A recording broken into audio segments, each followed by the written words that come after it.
समुद्री तूफान के कराची से टकराने का खतरा, चीफ मेट्रोलॉजिस्ट का अहम बयान आ गया। चीफ मेट्रोलॉजिस्ट सरदार सरफराज ने बोयरा अरब में उठने वाले समुद्री तूफान के कराची से टकराने के हवाले से बता दिया।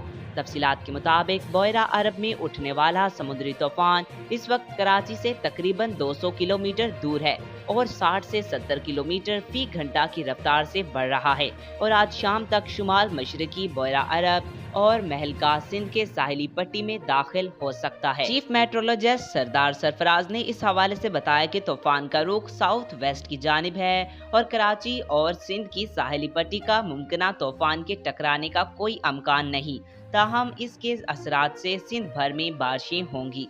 सरदार सरफराज का कहना था कि इससे कबल 1976 में अगस्त के महीने में तूफान बना था। कराची अगस्त के महीने में इस नौयत अमकानात कम होते हैं। रेहरी, कोट, इब्राहिम हैदरी और बलूचिस्तान की साहिली पट्टी पर तूफान के असरात से ज़्यादा होंगे और समुद्र में ताक़यानी हो सकती है। उन्होंने मजीद बताया कि बलूचिस्तान की साहिली पट्टी पर भी तूफान के असरात होंगे। तूफान बलूचिस्तान के करीब से गुजरता हुआ ओमान की तरफ जानिब बढ़ेगा।